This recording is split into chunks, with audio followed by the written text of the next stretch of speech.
Assalamualaikum warahmatullahi wabarakatuh.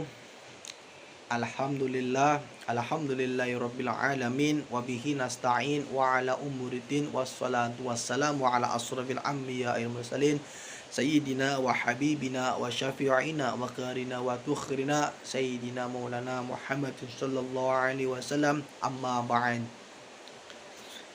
Yang pertama-tama, marilah kita panjatkan puji syukur kehadirat Allah Subhanahu wa taala yang telah memberi kita beribu-ribu nikmat, yaitu salah satunya yaitu nikmat bernafas, sehingga kita bisa berkumpul pada acara hari ini yang dimuliakan Allah, semoga yang bermanfaat.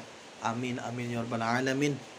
Shalawat serta salam kita curahkan kepada Nabi kita, Nabi mulia kita, Nabi akhir zaman, Nabi agung kita, yaitu Nabi Muhammad sallallahu alaihi wasallam, yang telah membawa kita dari zaman jahiliyah menuju zaman terang benderang ini karena adanya iman, ihsan wal ihsan. Yang saya hormati para sesepuh yang tidak bisa saya sebutkan satu persatu, tetapi saya tidak mengurangi rasa hormat kepada beliau-beliau semua. Berdirinya saya di sini, saya akan menceritakan sedikit cerita pada zaman dahulu. Yaitu pada zaman dahulu ada terdapat dua ulama. Kita sebut dengan ulama yang pertama itu yang bernama Al-Abror, yang kedua adalah Ahmad. Mereka berdua adalah bersahabat sejak kecil sampai dewasa, sampai menjadi ulama yang terkenal. Pada saat itu beliau berdua itu dipanggil dalam satu acara, yaitu pada saat yang biasa kita sebut dengan seperti Maulid Nabi, berzanji ataupun yang lainnya. Seperti biasanya sebelum berangkat, salah satu ulama yang bernama Al-Abrur itu makan yang sudah dihidangkan oleh istrinya, atau yang biasa disebut dengan makan sarapan pagi. Setelah sarapan pagi selesai, beliau mengatakan kepada supirnya bahwa kita akan berangkat menuju ke acara. Di pertengahan jalan, ulama Al-Abrur itu merasa aneh pada mulutnya, sehingga untuk memutuskan kepada supir pribadinya untuk berhenti sejenak, karena untuk mengambil duri kecil yang ada di pinggir jalan, yang menempel di pagar. Setelah untuk mengambil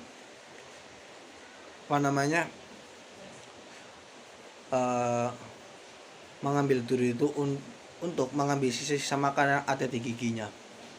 Setelah sisa-sisa makanan yang ada di gigi sudah tidak ada, maka beliau melanjutkan perjalanan untuk menuju ke acara tersebut. Singkat cerita, acara tersebut sudah selesai. Pada saat perjalanan untuk menuju pulang ke rumah, ada beberapa meter lagi sampai ke rumah, beliau yang bernama Al-Abrur itu dipanggil oleh Allah Subhanahu wa taala untuk menghadapnya. Sehingga sahabatnya yang bernama Ahmad, ulama Ahmad itu tersebut terkejut, kaget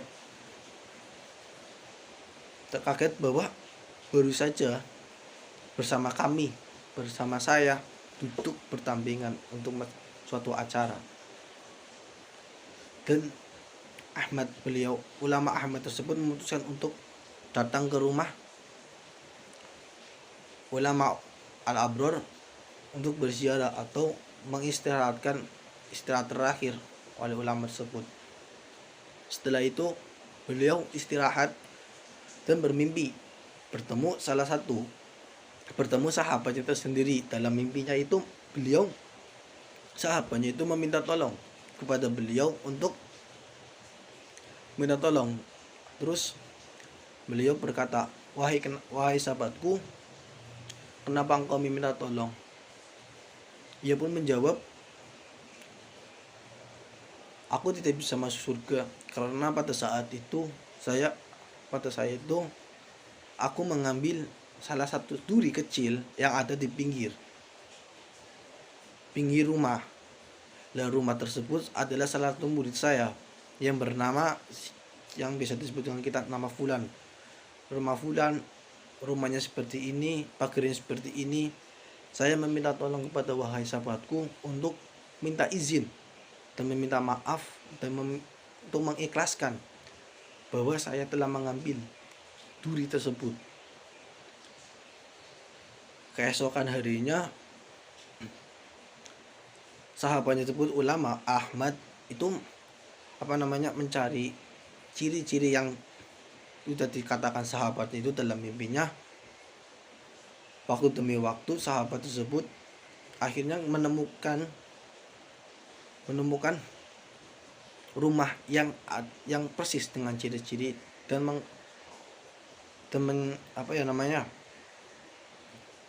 menuju ke rumah tersebut.